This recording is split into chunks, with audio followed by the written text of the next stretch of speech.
नमस्कार दोस्तों, स्वागत है आपका एक और इंटरेस्टिंग और इन्फॉर्मेटिव वीडियो में। आज के वीडियो में भी हम एक नए थर्मोमीटर का रिव्यू करने वाले हैं।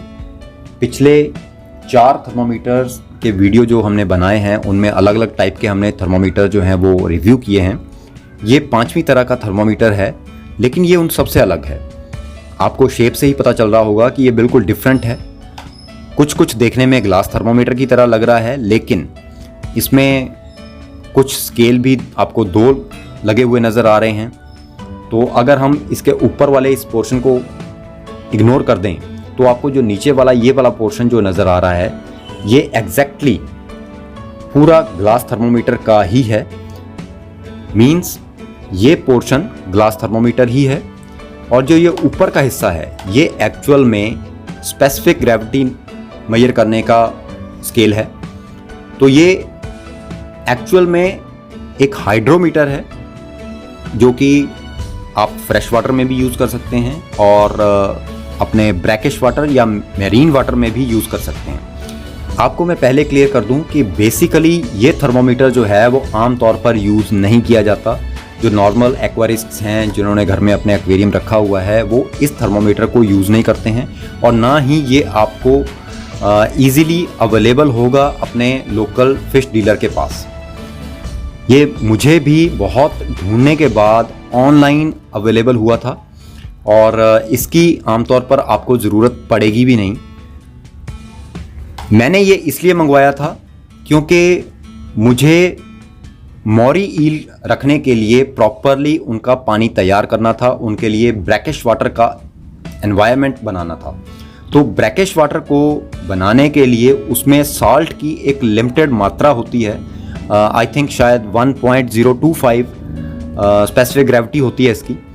तो उस ग्रेविटी को मेंटेन करने के लिए फिर वो मेजर करनी बहुत ज़रूरी है, क्योंकि आप अंदाजे से अगर नमक डाल भी देते हैं तो आपको ये पता नहीं चलता कि उतनी स्पेसिफिक ग्रेविटी आ भी रही है या नहीं आ रही है। तो उसको मेजर करने का और कोई तरीका नहीं था। हालांकि इलेक्ट्रॉनिक और भी कई इक्विपमेंट्स होंगे इसके, बट वो बहुत कॉस्टली आते हैं। तो उसकी जगह पर मैंने ये हाइड्रोमीटर मंगवाया था। अब इसमें मुझे 2 बेनिफिट थे कि मुझे एक तो उसमें इस पोर्शन से स्पेसिफिक ग्रेविटी का पता चल जाता था, और दूसरा इस पोर्शन से मुझे वाटर का टेम्परेचर पता चल जाता है।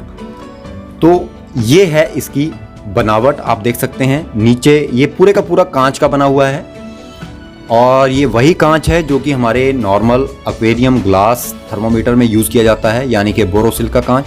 बहुत पतला कांच है, बहुत सेंसिटिव है ये। तो इसके अंदर भी वैसे ही सेम एक अंदर ट्यूब लगी हुई है। बाहर की ट्यूब मोटी है, उसके अंदर एक और ट्यूब लगी हुई है, उसमें मरकरी है, और अंदर एक कागज़ का स्केल लगा हुआ है। अगर मैं आपको पास से दिखाऊं तो देखिए, उसके अंदर भी ऐसे ही स्केल लगा हुआ है, और उसके अंदर जो है स्केल लगे हुए हैं 0 से लेकर 50 डिग्री सेल्सियस तक, और 0 से लेकर 120 डिग्री फ़ारेनहाइट तक। तो ये इसका स्केल है, और बीच में एक मार्क दिया गया है ग्रीन कलर का, जो कि ऑप्टिमम टेम्परेचर का निशान है। और ये जो आपको रेड मार्क्स नज़र आ रहा है, ये रेड लाइन जो नज़र आ रही है, ये मरकरी है। जैसे जैसे ये बढ़ेगा तो आपको रीडिंग, ये जहाँ तक लाइन जाती है वहाँ तक आपको रीडिंग उसकी पढ़नी होगी। और नीचे ये एक लिक्विड डालकर उसको, जो अंदर की मरकरी की ट्यूब है उसको फिक्स किया गया है। और जो नीचे आपको पोर्शन नज़र आ रहा है, देखिए ये जो गोलियाँ सी नज़र आ रही हैं, ये एक्चुअली मेटल बॉल्स हैं, उसकी बायोंसी को बरकरार रखने के लिए, ताकि ये थर्मोमीटर जो है वो सीधा रहे। क्योंकि जैसा कि मैंने पहले भी अपने ग्लास थर्मोमीटर वाले वीडियो में बताया था कि अगर ये चीज़ ना हो तो ग्लास थर्मोमीटर ऐसे तैरने की बजाय ऐसे तैरेगा, फिर आपको एक्यूरेट इसको रीडिंग लेने में बहुत परेशानी होगी। तो ये वर्टिकली खड़ा रहे, उसके लिए ये मेटल बॉल्स का यूज़ किया जाता है, ताकि एक तरफ से ये भारी हो जाए और ये भारी हिस्सा इसके अंदर डूबा रहे। और ये तो हुआ ग्लास थर्मोमीटर। उसके बाद जो ऊपर आप देख रहे हैं, ये देखिए,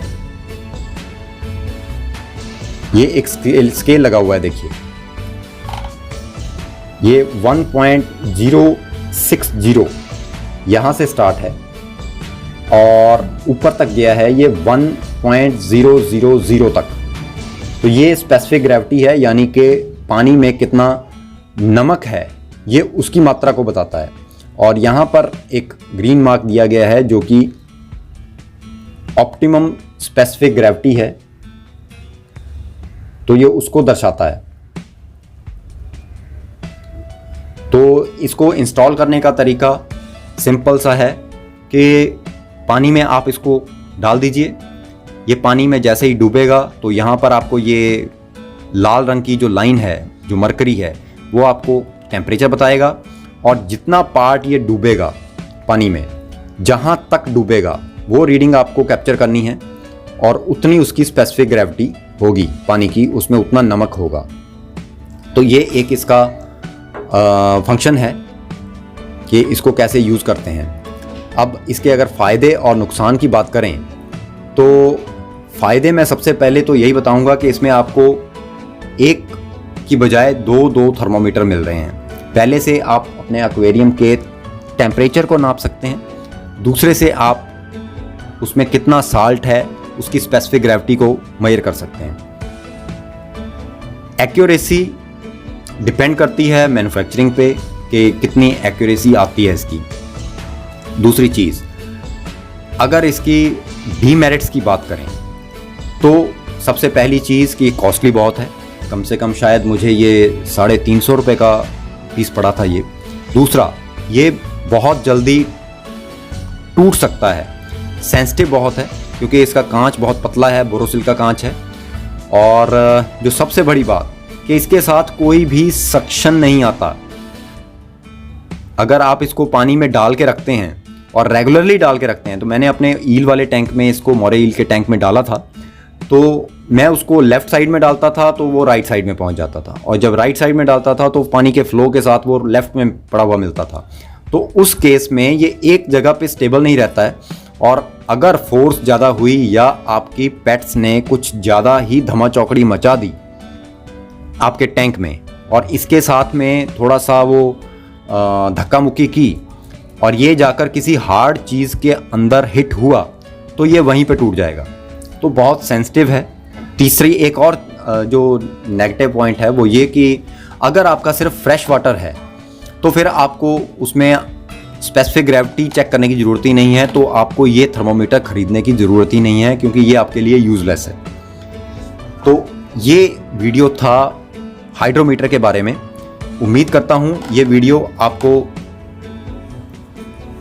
काफ़ी इंफॉर्मेटिव लगा होगा और इससे आपने काफ़ी सारी इंफॉर्मेशन गेन की होगी और आपको डिसीजन मेकिंग में काफ़ी मदद करेगा।